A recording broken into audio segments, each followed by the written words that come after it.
Dear students, today we are going to continue with our chapter amines, that is organic compound containing nitrogen. In the last part of video we have seen the preparation method and the physical properties as well as IUPAC nomenclature of amines. Today we are going to discuss chemical properties of amines, in which the first one is alkylation. This we have already covered. Let us have a review of this. So alkylation of amines we have already covered in the preparation of amines under the heading ammonolysis of alkyl halide. There we have considered it as Hofmann ammonolysis.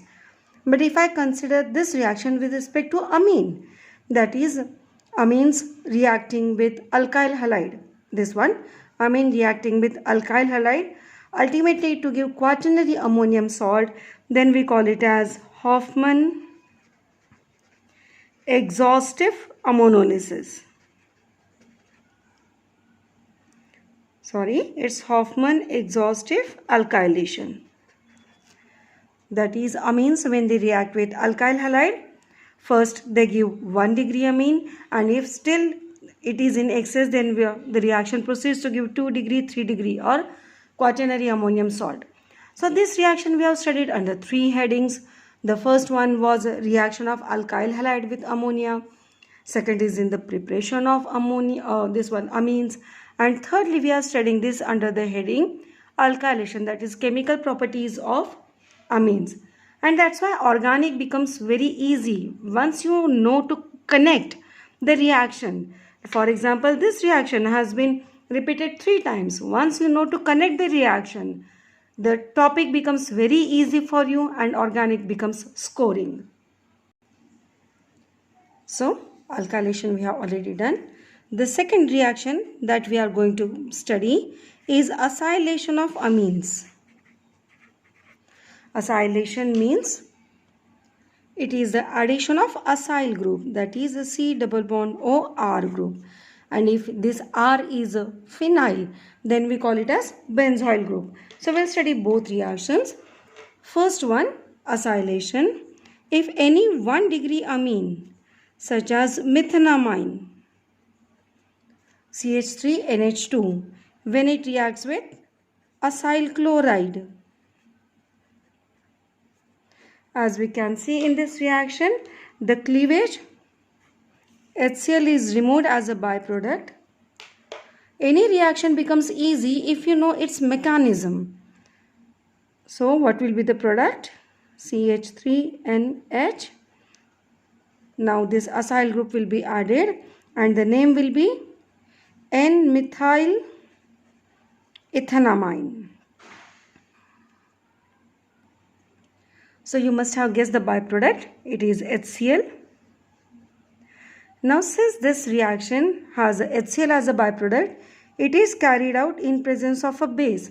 What kind of base? Such as pyridine. Now what is the function of this pyridine? This pyridine helps us to neutralize HCl, and therefore it helps to maintain the pH of the reaction. Okay, let us have one example of aromatic amine, that is aniline. For making you understand the reaction mechanism, I have splitted aniline. When it is treated with acyl chloride, the reaction is carried out in presence of base such as pyridine. I hope you have guessed the mechanism, that HCl is removed and we get the product acetanilide, NHCOCH3, acetanilide. Now this is the reaction when this R group is alkyl group. Now suppose this R group is a phenyl group, then it will be called as addition of benzoyl group. So let us study under the same heading, addition of benzoyl group.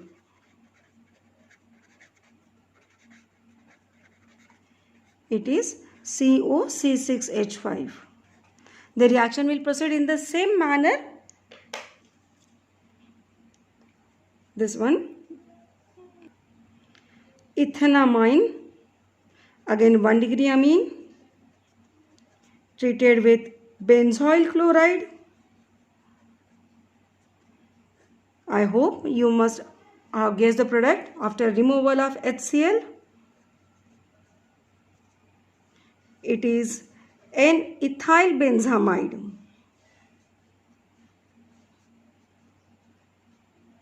So what's the name of the product? N-ethyl benzamide.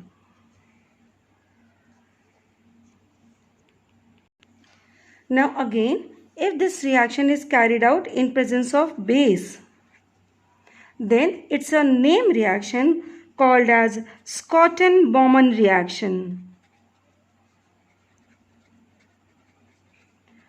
So what is Schotten-Baumann reaction? It is the addition of benzoyl group to 1-degree amine. Let us study one example of addition of benzoyl group to aromatic 1-degree amine. So I have written the example of aniline when treated with benzoyl chloride. Then it gives us N-phenyl benzamide. Now in both these examples you must have seen that there is a removal of hydrogen and therefore 3-degree amines, they do not undergo this alkylation or acylation reaction. Why? Because there is no replaceable hydrogen atom. All those reactions which require this hydrogen atom to be removed, to be replaced, they will not be shown by 3-degree amines, because 3-degree amines do not have any hydrogen atom, they have 3 alkyl groups. Now the next topics which we are going to discuss, each and every topic is very important because each and every topic is a chemical distinguishing test between different types of amines.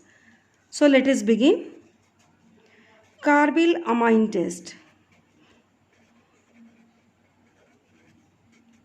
It is a distinguishing test for 1-degree amine, whether it is aliphatic or aromatic amine. Only these will show Carbyl amine test. 2-degree or 3-degree aliphatic or aromatic amine will not show this Carbyl amine test. Now what is this Carbyl amine test? 1-degree amine, when it's treated with alcohol in presence of base like potassium hydroxide or sodium hydroxide also, it gives us isocyanide along with KCl and water. Remember, byproducts are always important in the name reaction. Now this Carbyl amine test can be asked as a direct question, complete the equation, write the distinguishing test in the form of word problems, etc. Now what is the importance of this isocyanide? How we are able to distinguish it?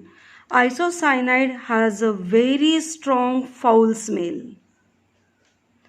All of you must heard about Bhopal gas tragedy. Bhopal gas tragedy occurred due to this isocyanide. Methyl isocyanide was responsible for loss of lives of many people, and therefore this compound is important, that it has a very strong, very peculiar foul smell. Let us discuss one aliphatic and one aromatic example. Ethanamine, which is 1-degree aliphatic amine, when treated with chloroform, or I will say alcoholic KOH and chloroform, it gives us isocyanide along with the byproducts. Similarly, aniline, when it is treated with chloroform and alcoholic either KOH or NaOH, gives benzene isocyanide, and both these are foul smelling compounds.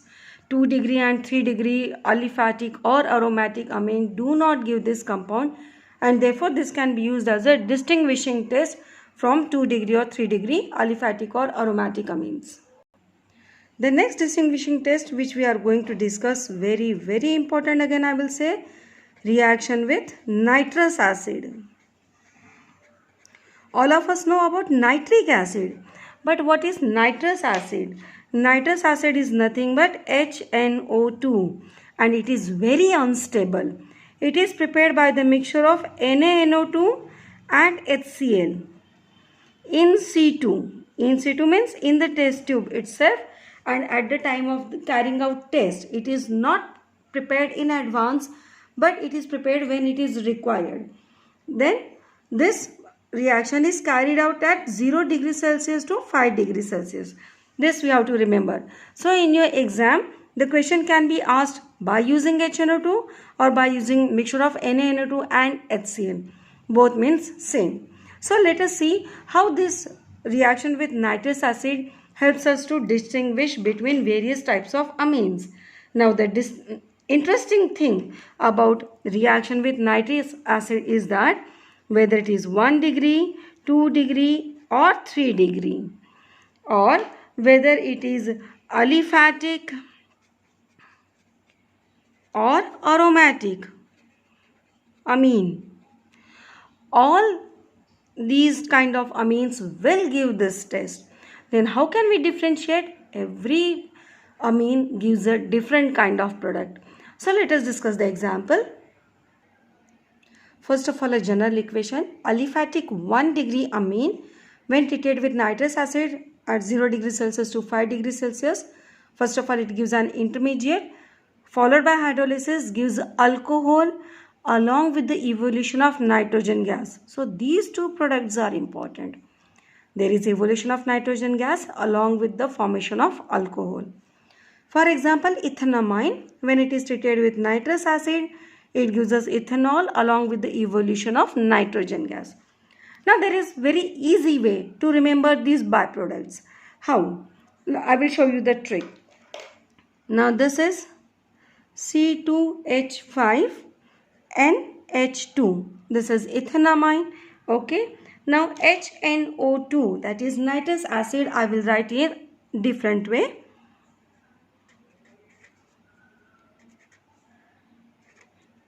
So HNO2. Now the cleavage occurs, or this is the group how they combine. So we have got alcohol C2H5OH. We have got N2 gas and water as a byproduct. And easy to remember the byproducts. Okay. Then how do 2 degree and 3 degree aliphatic amines react with nitrous acid? If it is a 2 degree aliphatic amine, then it gives us an insoluble oil. Whereas if it is a 3 degree aliphatic amine, then it gives us a clear solution. Okay. Now let us study the examples of aromatic amine. 1 degree aromatic amine like aniline, when it is treated with nitrous acid at 273 to 283 Kelvin, then it gives us very unstable benzene diazonium. Here since we have used chlorine, this will be Cl minus, and the name of this compound is benzene diazonium chloride. It is commonly called as BDC. Now this we are going to study in detail in the last topic of this chapter, diazonium salts, along with the byproducts NaCl and H2O. Okay. So aromatic amine, 1 degree aromatic amine gives us azo product. So diazonium chloride. Then how do 2 degree aromatic and 3 degree aromatic amines react? If it is a 2 degree aromatic amine, then it gives us N-nitroso product.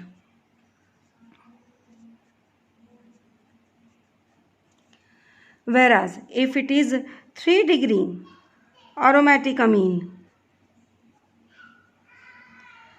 then it gives us ortho or para substituted product.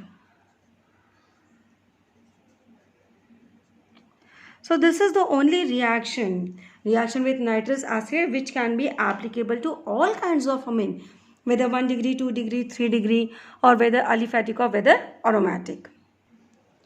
The next reaction is reaction with aryl sulfonyl chloride. It is called as Hinsberg test. Again I will say important one. Hinsberg's test is carried out by using Hinsberg reagent. Now what is Hinsberg reagent? It is benzene sulfonyl chloride, C6H5SO2Cl.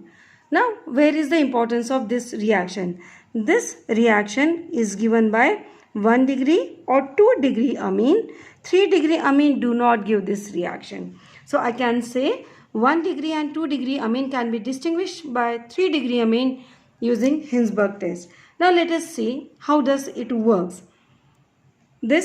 Let us take the example of ethanamine.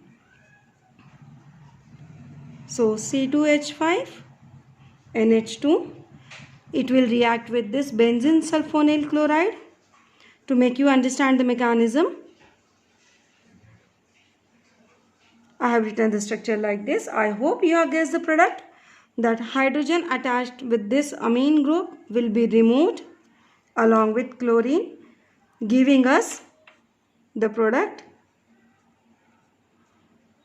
Now there is very interesting thing related to this reagent, this product, and that interesting thing is due to presence of this SO2 group.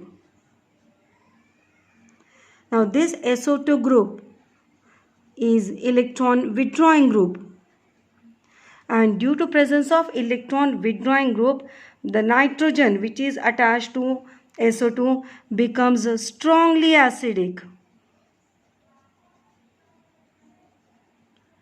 So since this compound becomes acidic in nature, it can be soluble in alkali. So this is how we will distinguish. When Hinsberg reagent is treated with 1 degree aliphatic amine, it gives a product which is soluble in alkali. If the reagent is 2 degree aliphatic amine, let us see how the reaction works. Dimethylamine, here it is hydrogen. When it is treated with Hinsberg reagent, now by this time we are very clear with the mechanism. HCl will be removed and therefore we get the product. Now in this product, are you able to identify the presence of hydrogen which gave strongly acidic character to the compound? This one, no, it is missing over here. And since that acidic hydrogen is missing in this compound, this will be insoluble in alkali. So we can easily distinguish if it is a 1 degree aliphatic amine. After treating with Hinsberg reagent, the product will be soluble in alkali. On the other hand, if it is a 2 degree amine, then the product will be insoluble in alkali. Now what will happen if there is a 3 degree aliphatic amine? Now 3 degree aliphatic amine means here also alkyl group. That means absence of hydrogen. There will be no replaceable hydrogen atom, and therefore 3 degree aliphatic amines do not show this reaction. So we have seen different kinds of reaction. Some reaction like carbylamine is purely for 1 degree. Some reaction like nitrous acid can be used for all the types of amines, and Hinsberg test can be used for 1 degree or 2 degree aliphatic amines. Now nowadays, instead of using this Hinsberg reagent, that is benzene sulfonyl chloride, a new compound called as para-toluene sulfonyl chloride, this is used. But you need not to go in details of that. You can do your reactions by using benzene sulfonyl chloride. Now since there are so many tests, I have tried to summarize them in one table. Now here is the name of the test, whether it will be primary, secondary or tertiary amines. The first one is reaction with nitrous acid. It will be applicable for all primary, secondary and tertiary, whether aliphatic, whether aromatic. So if it is aliphatic 1 degree amine, we will get alcohol along with the formation of nitrogen. If it is a secondary aliphatic amine, we'll get an insoluble oil. And if it is a tertiary aliphatic amine, we will get a clear solution. Similarly, for aromatic amine, we'll get diazonium salt. For secondary amine, we'll get N-nitrosol product, and for 3 degree, we get ortho-para substituted product. Carbylamine test. 1 degree amine will give foul smelling compound, whereas secondary and tertiary amine will not get. Azotite test. Azotite test is the extension of this diazonium salt that we'll be studying in detail in the last topic, diazonium salts. Just now you have to remember one thing, that if it is a primary amine, especially aromatic, this one is especially for aromatic 1 degree amine, then it gives a colored dye. It is an extension of this test, whereas 2 degree and 3 degree amine do not give this test. The next is Hinsberg test, which we have studied just now. Primary and secondary amines will give this test, giving alkali soluble and alkali insoluble product respectively. Tertiary amines does not react. So I hope this table will make all the tests very clear to you. And using this table, now we will solve some example. So this is the standard pattern. I hope you are familiar with this pattern now. First example is ethylamine and diethylamine. So let us write the structure. Ethylamine. Ethylamine is C2H5NH2 and diethylamine is C2H5 twice NH. One is 1 degree and another is 2 degree. So we can use carbylamine test. This one being 1 degree will give foul smell of ethyl cyanide, whereas this being 2 degree there will be no reaction. Even you can use Hinsberg test here. This will give alkali soluble product and diethylamine will give alkali insoluble product. Next is aniline and N-ethyl aniline. Again, aniline being 1 degree aromatic amine will give carbylamine test, will give the foul smell of isocyanide, whereas N-ethyl aniline will not show any reaction. Whenever aniline is one of the compound in given pair, then you can immediately write down azodite test. Okay. So aniline, the next pair is aniline and ethylamine. Aniline being aromatic 1 degree amine will give azodite test, will give colored dye, and ethylamine will not show reaction. Now here why I have taken this example, because both are 1 degree amine.